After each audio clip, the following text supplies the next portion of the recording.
გამარჯობა, მე ვარ თეონა ამაღლობელი და ეს მერაკის პოდკასტია, ანუ ჩვენი პოდკასტი. შეგახსენებთ, რომ ჩვენი წარმოდგენია არაფორმალური განათლების ინსტიტუტი მერაკი, სივრცე შენი პიროვნული და პროფესიული განვითარებისთვის.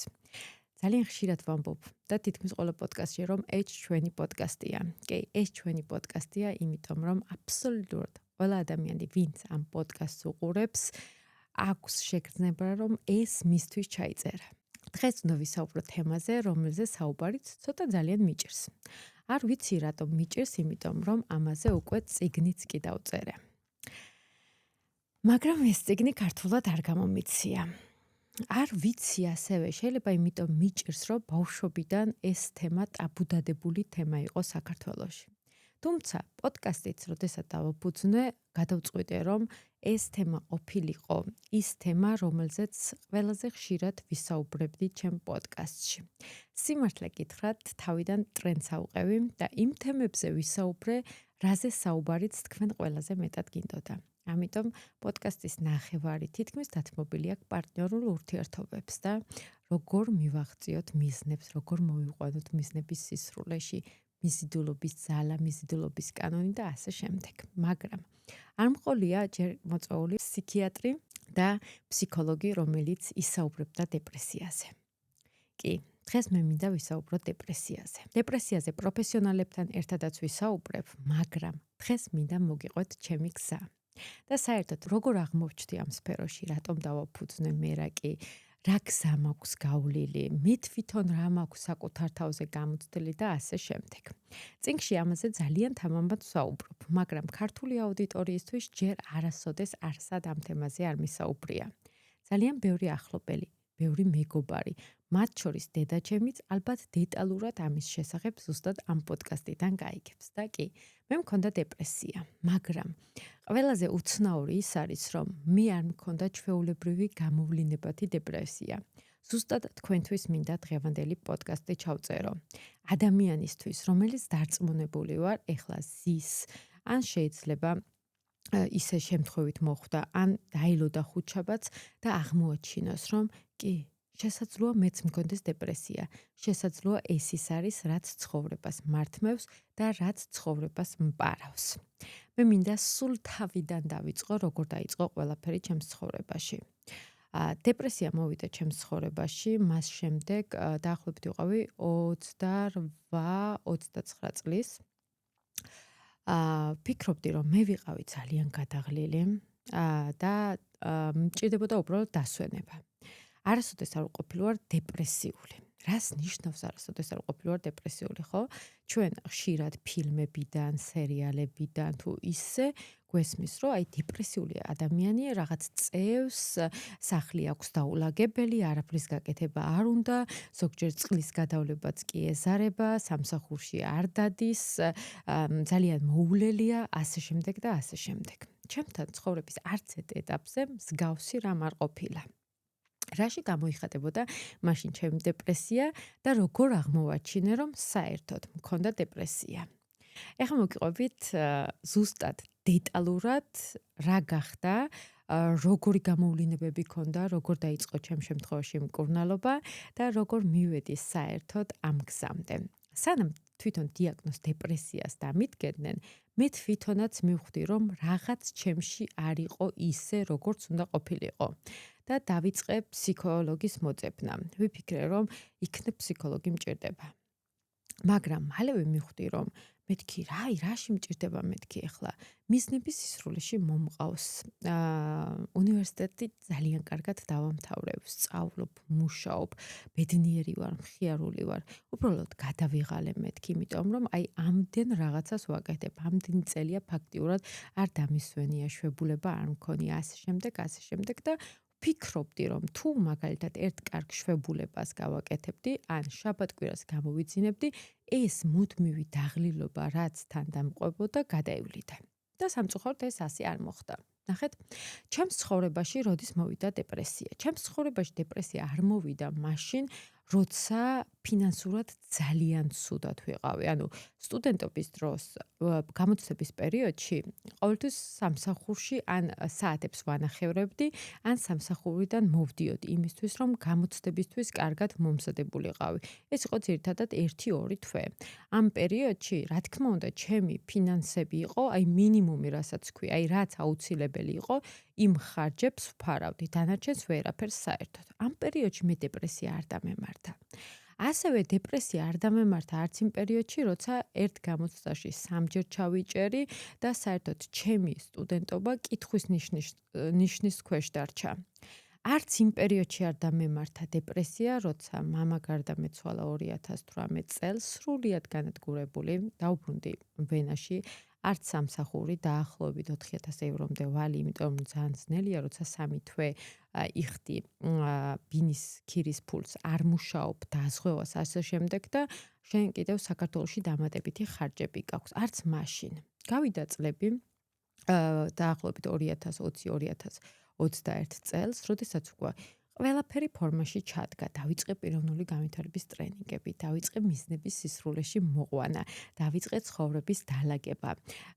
მოვეწყო მაგისტრატურაზე და სამაგისტროს ზუსტად აი ბოლო კურსს გავდიოდი, სემინარს, სადაც უნდა გამეკეთებინა პრეზენტაცია. ამ პრეზენტაციის დროს, პრეზენტაცია, რომელიც ერთხელ და ორჯერ კი არ გამიკეთებია, ეს მინიმუმ, ანუ ბაკალავრის და მაგისტრატურის პერიოდში დაახლოებით 60 პრეზენტაცია მექნებოდა გაკეთებული. რა თქმა უნდა, ბაკალავრის დროს ღელავდი ყოველთვის და რაღაცა ისეთი შეგრძნება იყო, მაგრამ აი მაგისტრატურის დროს უკვე ეს ღელვა საერთოდ აღარ მქონდა, მით უმეტეს, როცა სამსახურში, რა ვიცი, დღეში 3-4 პრეზენტაციას ვაკეთებდი, ხომ? არ ვიცი, სამსახური მქონდა, აი შეიძლება თეონა 7 წლის თეონა რომ მოსულიყო მაშინ ჩემთან, მაგრად ჩამიხუტებდა გულში და მეტყოდა, რომ თეო, ძალიან მიყვარხარ, ჩემი ოცნება აასრულე. ანუ საოცნებო სამსახური მქონდა, ერთ-ერთ ყველაზე გავლენიან ჟურნალში მუშაობდი კრეატიულ დირექტორად. ანუ ხელფასი მქონდა ძალიან მაღალი. იმასთან შედარებით, რა ცხოვრებას მქონდა გამოვლილი, ხო? ანუ აბსოლუტურად ყველაფერი მქონდა ცხოვრების იმ ეტაპზე. აღარ მქონდა ფინანსური კრიზისი მაგალითად. შემეძლო თუ ნივთები იყო რაღაც საჭირო, ნებისმიერი ნივთი მეყიდა ისე, რომ არც დავფიქრებულიყავი. ასევე შემეძლო შვებულებაშიც წავსულიყავი და დარჩენილიყავი არა სადღაც 2 ვარსკვლავიან დაუშვათ ან 3 ვარსკვლავიან სასტუმროში, 5 ვარსკვლავიან სასტუმროშიც. მაშინ რა გახდა ჩემი დეპრესიის მიზეზი? რა შეიძლება და ყოფილიყო, ხო? ანუ ვერც კი მოვიდოდი აზრზე, რომ მე შეიძლება დეპრესია მქონოდა. და ერთ დღესაც პრეზენტაციას ვაკეთებ უნივერსიტეტში. და უცებ გავჩერდი. გავჩერდი და ვერ მივხვდი სად ვიყავი. ერთ იმას მივხვდი, რომ თავი ხელში უნდა ამეყვანა. იმას მივხვდი, რომ მარტო ვიყავი, მაგრამ ვერ მივხვდი ვიყავი საქართველოში, ვიყავი ავსტრიაში თუ ვიყავი გერმანიაში. აი ვიდექი და ვფიქრობდი, სად ვარ ახლა და რას ვაკეთებ. და ვერ ხვდებოდი სად ვიყავი. მესმოდა ადამიანების ხმა და ადამიანი, რომელიც ხელს მკიდებდა და მეუბნებოდა, რომ თუ ნერვიულობთ, დაჯექით, შეისვენეთ და შემდეგ გააგრძელეთ, მაგრამ რაზე მეუბნებოდა შესვენება, რატო უნდა შემესვენებია, ან რა ხდებოდა, მაშინ ვუთხარი, რომ მეთქი ვერ ხვდები სად ვარ მეთქი და ძალიან შეეშინდა. ერთმა მახსოვს კურსელმა მომკიდა ხელი და მითხრა, რომ მოდი სუფთა ჰაერზე გავიდეთ, ჩავისუნთქოთ და ამოვისუნთქოთო. მაგრამ მეტი არ მახსოვს საერთოდ არაფერი, სანამ არ გამოიძახეს სასწრაფო და სანამ არ გადამიყვანეს კლინიკაში.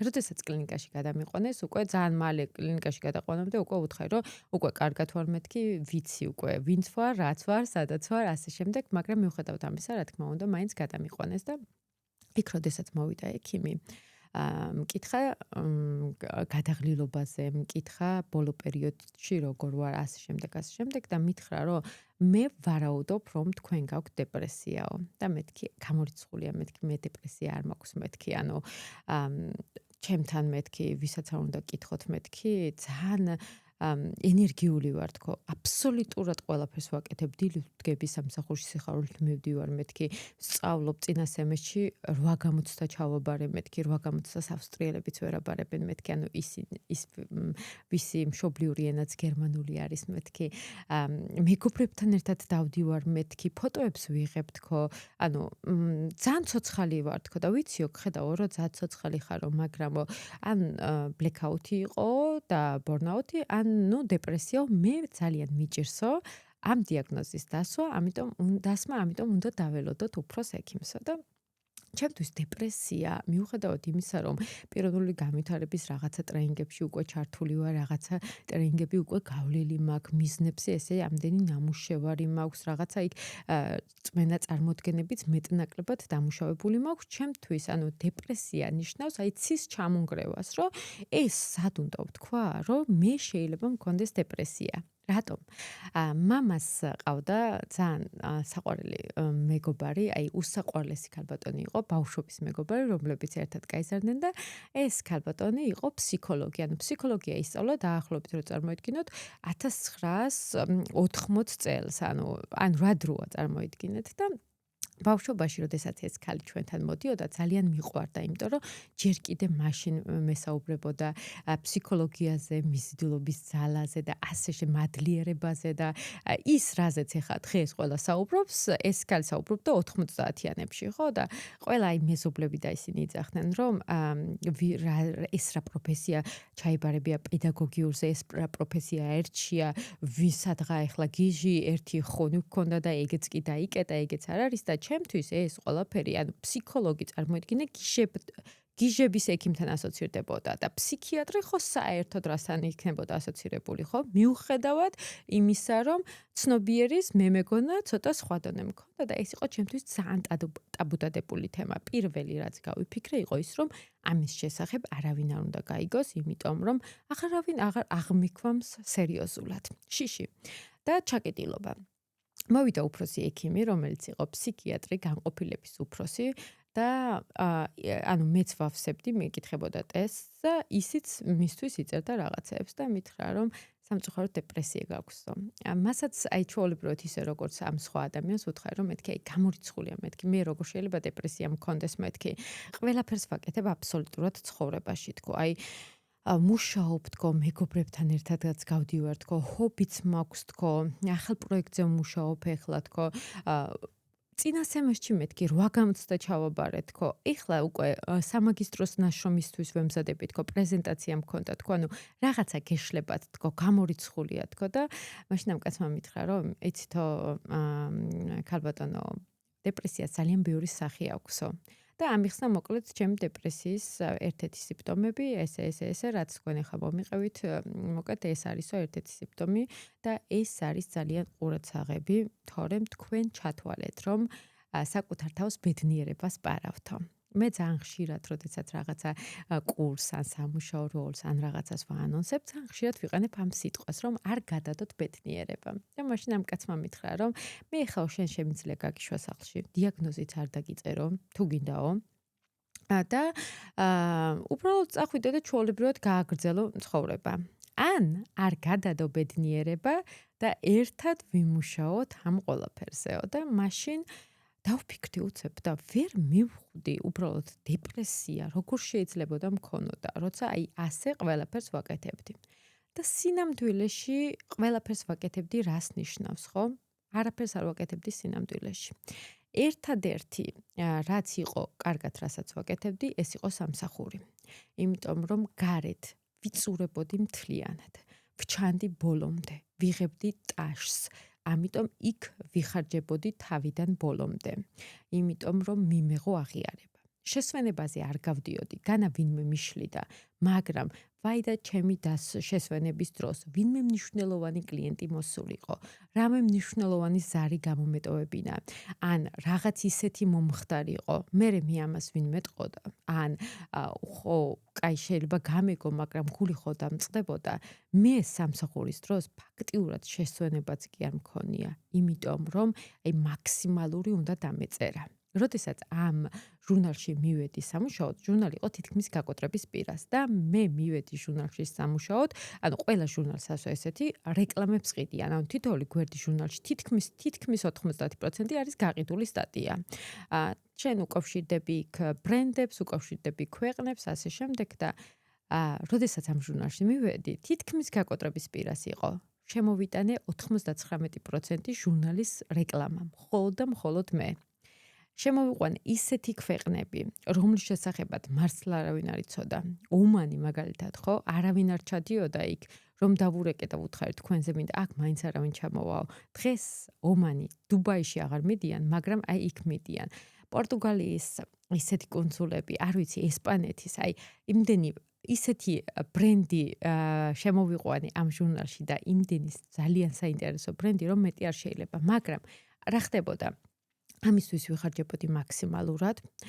გარეგანად ყველაფერი იდეალური ჩანდა, ყველაფერი კაშკაშა ჩანდა, ყველაფერი წყინვალი ჩანდა, იმიტომ რომ ამას თავს ვართმევდი. ფოტოებს ვიღებდი და ფოტოს რომ დავდებდი სოციალურ ქსელიდანაც ვიღებდი აი რაღაცა საკვებს, რომელიც ადრენალინს მაძლევდა. აი უცებ ბუშს რო გაბერავ, ხო გაფრინდება, მაგრამ აი წარმოიდგინეთ დღეს თუ მოხდება ხო ჩაიფუშება, აი ზუსტად სახლში როგორც კი მივდიოდი, თუ კი რამე გადასახადი მომივიდო და გადასახადი პოსტიდან რომ გამოვიღებდი, დავდებდი აი დივნის გვერდით და ვიტყოდი რომ აი რო დავჯდები დივანზე, გადავრიცხავ. მომდიოდა ერთი დაჯარიმება, მეორე გადაუხდელობის გამო მეორე დაჯარიმება, მესამე დაჯარიმება, მეოთხე დაჯარიმება და ამას კონვერტს ვერ ვხსნით ისი ნამდვილში სახლში მოსული და ფულსაც კი ვერ ვრიცხავდი. განა ის რომ ფული არ მქონდა, არა, ის რომ აპლიკაცია უნდა გამეხსნა, კონვერტი უნდა გამეხსნა და ეს ფული უნდა გადამერიცხა, ამის ძალა და ენერგიაც კი არ მქონდა. მეგობრებს ვეუბნებოდი, რომ აი შაბათს შევხვდეთ და შაბათი რომ მოვიდო და არაფრის კეთება არ მინდოდა საერთოდ. ერთადერთი რაც მინდოდა იყო ძილი. მეგონა რომ თუ დავიძინებდი, ეს ამ დაღლილობიდანაც გამოვიდოდი და მოკლედ მეშველებოდა. კიდე რაში გამოვიჭირე ჩემი თავი. არ ვკითხულობდი SMS-ებს, შეტყობინებებს, ხო? აი შემეძლო მესენჯერში შემოსული SMS-ი 1-2 თვე არ გამეხსნა საერთოდ. 1-2 თვე საერთოდ არ გამეხსნა. და მახსოვს ხოლმე რომ ჩემო მეგობარმა, საუკეთესო მეგობარმა მომწერა, უნდა წაგშალო მეგობრებიდან და არ გეწყინოსო. აი მაშინ შემეშინდა, დაკარგვის ძალიან გვეშინია ადამიანებს და მაშინ შემეშინდა და უთხარი რომ მეთქი ვერ ვარ, მეთქი კარგად თქო რა, მეც არ ვიცი მეთქი რა მჭირს მეთქი და ვერ ვარ მეთქი კარგად თქო და წავედი მაშინ მახსოვს ოჯახის ექიმთან მივედი და ოჯახის ექიმმა რომ მითხრა რომ აი რა სიმპტომები გაქვსო, ვუთხარი რომ მეთქი მუდმივი დაღლილობა მაქვს თქო. ღამეს საერთოდ არ მძინავს თქო და მართლა ასე იყო ღამე განა დაღლილი არ ვიყავი, დასაძინებლად არ მივდიოდი, მაგრამ ღამეს საგამოცდო საკითხებს ვიმეორებდი, სამსახურის მეილებს ვალაგებდი, დღის განმავლობაში რას გავაკეთებდი და აი დილით რო ვიღვიძებდი უკვე ვიყავი ძალიან მაგარი დაღლილი.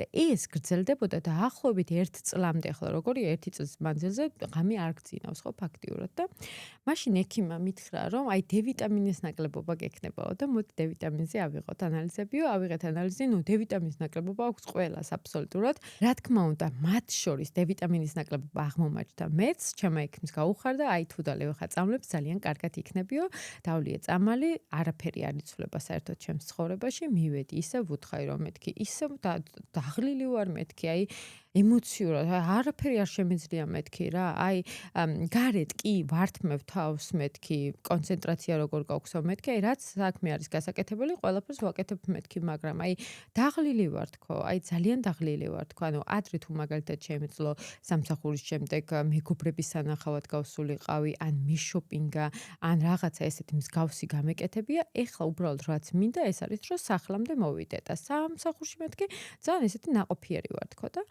კარგიო, მაშინ მოდიო ჩიყუზე ავიღოთ ანალიზიო. ავიღეთ ჩიყუზეც ანალიზიც, ნუ იქაც ჩიყუში რაღაცა პატარა დარღვევები არისო, მოდიო ჩიყვის წამალი დავლიოთ. დავლიეთ ეს ჩიყვის წამალიც ჩემში უფრო და უფრო უარესდება, ნელ-ნელა კონცენტრაცია ძალიან მიჭირს. და ვატყობ, რომ უბრალოდ რაღაცა ცხოვრების ხალის ვკარგავ. არა და ყველაფერი მაქვს, საოცნებო სამსახური მაქვს. საოცნებო მაგისტრატურას ვამთავრებ, ხო? ყველაფერი მაქვს, მეგობრები მყავს, ფინანსები მაქვს, ჰობი მაქვს, რომელიც 28 წელი არ მქონდა. მეტ ნაკლებად ყველა მიზეზი მაქვს იმისთვის, რომ ვიყო ბედნიერი. მაგრამ არ ვარ ბედნიერი. რაღაცა არის, რასაც ვერ ხვდები, რა ხდება ჩემს ცხოვრებაში. რაღაცნაირად ჩაფუშული ვარ და სულ ფიქრობ, რომ ერთი კარგი დასვენება მინდა და შვებულებაშიც რომ წავედი მეგობრებთან ერთად, მივხვდი ერთ რაღაცას, რომ იქიდან დავუბრუნდი ძალიან ნეგატიური, ნახეთ, როდესაც დეპრესია გაქვს, როდესაც მიდიხარ ჩვეულებაში, იქიდან ან ყველანაირი ემოციების გარეშე ბრუნდებით, ან ბრუნდებით ნეგატიური. დეპრესიის დროს, ეს არის კიდევ ერთ-ერთი გამოვლინება, რაც შემდეგ უკვე თერაპიაზე ჩვენ აღმოვაჩინეთ. და ეს ყველაფერი რომ გავიხსენე და ეს ყველაფერი უკვე რომ გადავახვიე საკუთარ თავში, მაშინ ამ კაცს ვუთხარი, რომ მეთქი უკვე 1 წელზე მეტია ესე ვარ, ძალიან დაღლილი, სახლში რომ მოვდივარ, აბაზანას მივიღებ მეთქი და უბრალოდ დავწვევი დილით რომ ვიღვიძებ, ვარ, მგონია რომ თებს გადადგავ, სამყაროს შევცვლი, ყველაფერს გავაკეთებ, მივდივარ სამსახურში, მართლა მაქსიმალურ შედეგს ვდებ მეთქი, მაგრამ სამსახურიდან რომ მოვდივარ, აბაზანის მიღებას ვახერხებ და სხვას ვერაფერს მეთქი და მომავალთან არ ვიცი მეთქი რა ესე რო გითხრა, იმდენად ვარ ჩაფლული ამის კეთებაში მეთქი და იმდენად ეს სოციალურ ქსელში პოსტის დადება თუ რაღაცა ემოცია მაკლდება და თუ უცებ ბუშტი დაიფუშა მეთქი, უცებ პოსტს ვდებ მეთქი და სოციალურ ქსელში ეს დადებითი ენერგიები რაც მოდის მეთქი და ეს ქება და ეს ყველაფერი ვინაზღაურებ, კომპენსაციას ვაკეთებ მეთქი და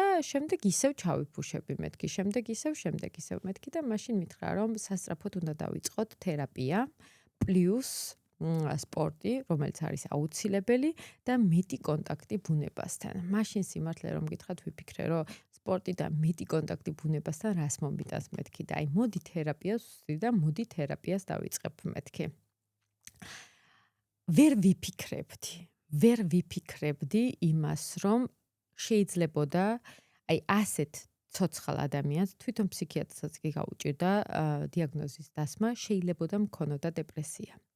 ვერ ვიფიქრებდი. ამიტომ ეხლა ეს ეპიზოდი რატო ჩავწერე? თუ შენ მუდმივ დაღლილობას გრძნობ, ენერგია დილით მოზღვავებული გაქვს და საღამოს დაჩუტული ბრუნდები სახლში. ბედნიერების მიზეზი გაქვს, მაგრამ მაინც არ ხარ ბედნიერი.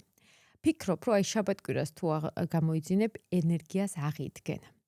ან მაგალითად თავს არიდებ მეგობრებთან ერთად გასვლას, ან აღარ მოაქვს თუნდაც შოპინგს, თუნდაც დასვენებას, თუნდაც შვებულებას, სიხარულს და ასე შემდეგ, მას შეიძლება ეს იყოს მართლა ერთ-ერთი განგაშის ზარი, რის გამოც შეიძლება შენც უნდა დაფიქრდე, არის თუ არა დეპრესია. დეპრესია არის ძალიან მრავალსახის, მეორე არის, რა თქმა უნდა, როდესაც ადამიანი უკიდურეს მდგომარეობაშია, არც ბანაობა უნდა, არც სახლიდან გასვლა უნდა, არაფრის ხალისი არ აქვს, ვერც სამსახურს იწყებს, არაფრის სურვილი არ აქვს, ასე შემდეგ. დღეს მე მინდოდა მესაუბრა ჩემს დეპრესიაზე, დღეს მე მინდოდა მესაუბრა, ზუსტად ამის გამო დავწერე ეს წიგნი და არ მითარგმნია, იმიტომ რომ მე აქ ვსაუბრობ დეპრესიაზე და დეპრესია არის ტაბუდადებული თემა საქართველოში და არ მინდოდა ამ თემაზე, არ ვიცი რატო არ მინდოდა, არც არასოდეს არ მისაუბრია ესე, მერაგშიც კი არ მისაუბრია ამაზე, ალბათ იმიტომ რომ ყველაზე მეტად დედას ვაცდინე ეს ყველაფერი, იმიტომ რომ დედაც პირველად გაიგებს ამ პოდკასტიდან, რომ მე ვებრძოდი დეპრესიას. მაგრამ რაც მინდა გითხრათ, რომ მე ვფიქრობ ჩემი ცხოვრება იყოფა ორ ნაწილად. დეპრესიამდე და დეპრესიის შემდეგ. შემდეგ ცხოვრება არის, როგორ გითხრათ, საინტერესო, თავგადასავლებით სავსე.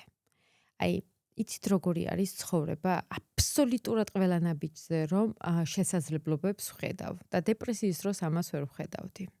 დეპრესია რომ არ ყოფილიყო ჩემს ცხოვრებაში, მე ვერ ვიპოვიდი ჩემს მისიას და მე ვფიქრობ, ჩემი მისია ეს ერთ-ერთი მერაკი არის და ზუსტად ამის გამო დავიწყე ეს პოდკასტი, რომ დავეხმარობ ათასობით ადამიანს საკუთარი პოტენციალის გამოვლენაში. რომ არ ყოფილიყო ჩემს ცხოვრებაში დეპრესია, ამდენ ასობით ადამიანს მე უბრალოდ გზას ვერ გავუნათებდი და ვერ ვისაუბრებდი იმ გამოცდილებებზე და იმ გზაზე, რაც მე გამოვიარე, ხომ? უბრალოდ დეპრესიამდე წარმოიდგინეთ ხართ უკუნით სიბნელეში, გვირაბში, სადაც გზა არ მოჩანს, მიდიხართ და წინ გზა არ მოჩანს. უკან საიდანაც შემოხვედით ის გზა მოჩანს და დეპრესიას უგეუბნებათ, რომ ნახე დაბრუნდი, აი აქეთ სინათლეა და მან სად მიდიხარ, არ არის სინათლე, იმიტომ რომ ეს განკურნების გზა, თერაპია არის ძალიან რთული. იცით როგორი რთული არის? აი დიდი ხნის მოშუშებული ჭრილობა რო გაიჭრათ ხელზე. შემდეგ და შიგნით ეს არის დაჩირქებული, აი პება მთელ ორგანოს ნელ-ნელა ედება, მაგრამ გარეგნულად ეს ყველაფერი არ ჩანს, წარმოიდგინეთ.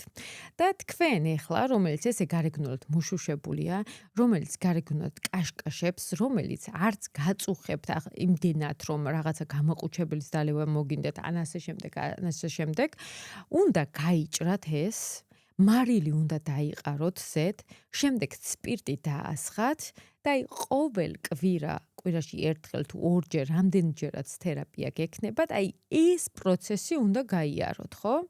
და უკან თუ იხედებით, უკვე ხედავთ, რომ ეს მტკივნეული გზა ისევ იქ შეგიძლიათ დაბრუნდეთ, სადაც არ გტკივათ ეს ყველაფერი, სადაც მიჩვეული ხართ, ან წახვიდეთ წინ, სადაც ძალიან გტკივათ, სადაც ჰაერი არ გაქვთ, სადაც არ იცით თუ წინ წახვალთ რა გელოდებათ, ხო? ძალიან ხშირ შემთხვევაში ადამიანი ბრუნდება უკან და ირჩევს იმ უკანა გზას, იმიტომ რომ ეს წინა გზა ძალიან რთულია. ჩვენ ადამიანებმა რაღაცები იმდენად დავბლოკეთ ჩვენს ცხოვრებაში, ვერც კი ვიხსენებთ ეს თუ ის მოვლენა როდის მოხდა, ან რა ემოცია გქონდა მაშინ, წარმოიდგინეთ. ამიტომ დეპრესიას აქვს ორი გზა და ორი მიმართულება. ერთი, რომელიც გეკაჩება უკან და გაბრუნებს უკან იმ ცხოვრებაში, რა ცხოვრებაში შენ იყავი და ხარ მიჩვეული და დაელოდები, რომ გამოიძინებ და უკეთ გახდები და ეს თითქმის არასოდეს არ იქნება და შენ ამით საკუთარ თავს მოპარავ ბედნიერებას და მეორე, აღიარებ იმას კი, რომ შენ გაქვს დეპრესია და რომ შენ მზად ხარ განიკურნო. კი, დეპრესია არის ერთი ჩვეულებრივი დაავადება, რომლისგან განკურნება სიმართლე რომ გითხრათ, ძალიან სასიამოვნო პროცესია.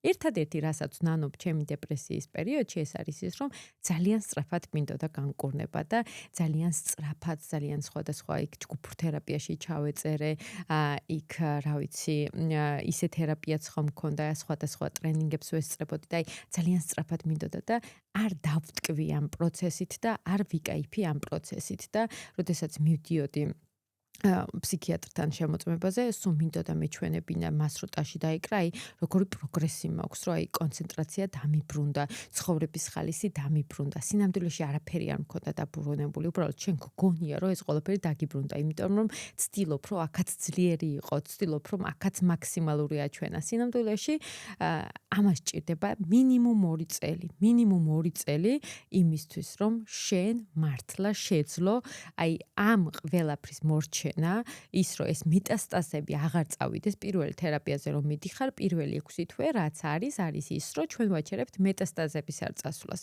და 6 თვის შემდეგ უკვე ვცდილობთ რომ ეს დამპალი ხორცი ნელ-ნელა იწყებს მუშუშებას და აბსოლუტურად აი 2 წელი ჭირდება იმის რომ თლიანი სხეული იყოს ერთიანი.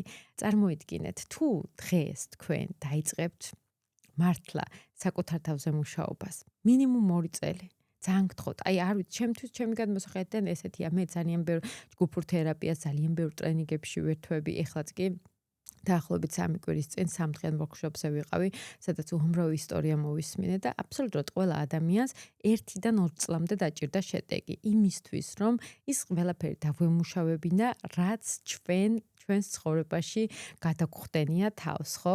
და ყველაზე ისეთი რჩევა რაც იყო მაშინ ადრე ჩემი ფსიქოთერაპევტისგან იყო ესეთი რაღაცა რომ რატო ადარებ თეონას ხვებს შენს თავსო მე მაშინ მახსოვს უთხარი რომ მეთქი 28 წლის ვარ მეთქი და ჯერ კიდევ მაგისტრატურის სტუდენტი ვარ მეთქი და ჯერ კიდევ არ ვიცი მეთქი რა მინდა მეთქი ცხოვრებისგან მეთქი როცა ჩემს ასაკში მეთქი რა ვიცი ზოგს შვილები ყავს მეთქი ძალიან დიდი ძალიან კარგი კარიერა აქვთ მეთქი და ვადარებდი საკუთარ თავს სხვებს რაღაცნაირად აი ამაში დავიჭირე რაღაცა ერთი დეპრესიის ამ ერთ პერიოდში რაც ადრე საერთოდ არ მქონდა და მაშინ მამითხრა ესეთი რაღაცა რომ თეონო ერთი წამითო მინდაო რომ აი ყვავილი გიყვარსო და მეთქი ყვავილებზე ვგიჟდები მეთქი დღე არ არის მე რომ კვირა არ არის მე რომ ყვავილი არ ვიყიდო მეთქი სახლში თქო და მერეო დაკვირვები ხარ რაღაცასო და რას მეთქი არა მეთქი რა ვიცი ყველა ყვავილი ძალიან ლამაზი არის მეთქი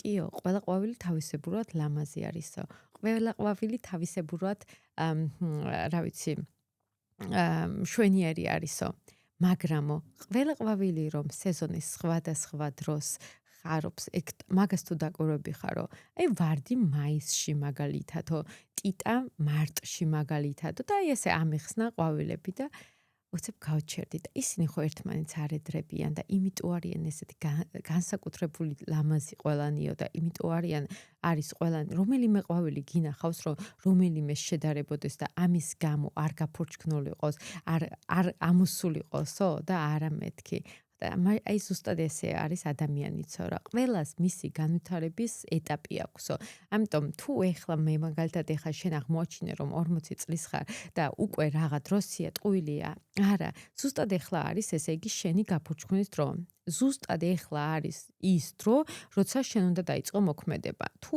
30-ის ხარ ხო კიდე უფრო კარგი თუ კიდე უფრო პატარა ხარ მაშინ საერთოდ რა განერვიულებს ხო მე სულ ამბობ ხოლმე ცხოვრება მე მაგალითად ესე ვყოფ 20-იანებად 30-იანებად და 40 პლუს 20-იანები რა არის 20-იანები არის შეცდომების დაშვების წელი ძიების წელი საკუთარი თავის აღმოჩენის წელი და აქ შეგიძლია შეცდომას დაუშვა შეგიძლია აქ რაღაცა პროფესიებით შეიცვალო აი აქ უნდა დააგროვო ის ყველაფერი რაც უკვე 30-იანებში უნდა მოიმკა აი აქ უნდა დათესო ყველაფერი რასაც 30-იანებში უკვე მოიმკი 30-იანები უკვე არის როდესაც უნივერსიტეტიც დამთავრებული გაქვს როდესაც კარიერაც უკვე აწყობილი გაქვს როდესაც იცი პირად ურთიერთობებშიც რა გინდა ვინ გინდა სად გინდა და ასე შემდეგ ხო და თუ 30-იანებში ხარ ეხლა და 20-იანებში რაც უნდა გაგეკეთებია ის ჯერ კიდევ არ გაგაკეთებული არც ეხლა არ არის გვიან თუ ეხლა დაიწყებ 40-იანებში აუცილებლად გამოიცხოვრებ იმ 20-იანებსაც და იმ 30-იანებსაც მაგრამ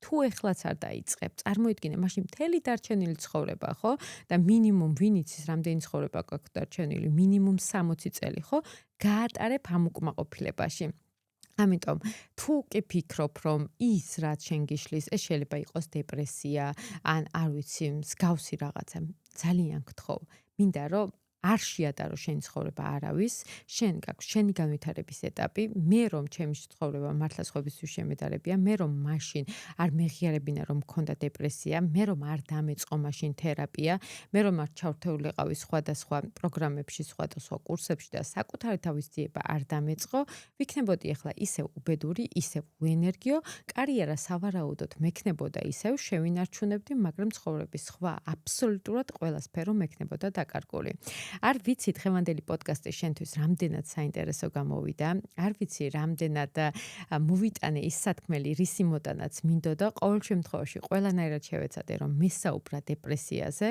და თუ შენს ფიქრობ რომ კი, ის რაც ხელს გიშლის წინსვლაში შეიძლება ის იყოს დეპრესია, მაშინ აუცილებლად ძალიან გთხოვ, არ მოპარო საკუთარ თავს ცხოვრება და არ გადადო ბედნიერება, აუცილებლად მიმართე დახმარებას. ძალიან დიდი მადლობა კიდევ ერთხელ, ვინც რჩებით ყოველთვის ჩვენთან, ვინც ელოდებით ხუთშაბათს. ვინც ჩემ სოლო პოდკასტებით მეტნაკლებად, რა ვიცი, კმაყოფილი ხართ, მე შევეცდები, რომ ეს სოლო პოდკასტებიც გავაგრძელო, ისევე როგორც, რა თქმა უნდა, სტუმრებთან ერთად სხვადასხვა თემაზე ვისაუბრო. თუმცა, როგორც გპირდებით, ამ თემას, დეპრესიას ძალიან დიდ როლს დავუთმობ ჩემს ცხოვრებაში. მე მომდენო ხუთშაბათამდე დაგემშვიდობებით და მომდენო ხუთშაბათს შევეცდები, რომ თქვენთვის ძალიან საინტერესო თემა მოვიტანო.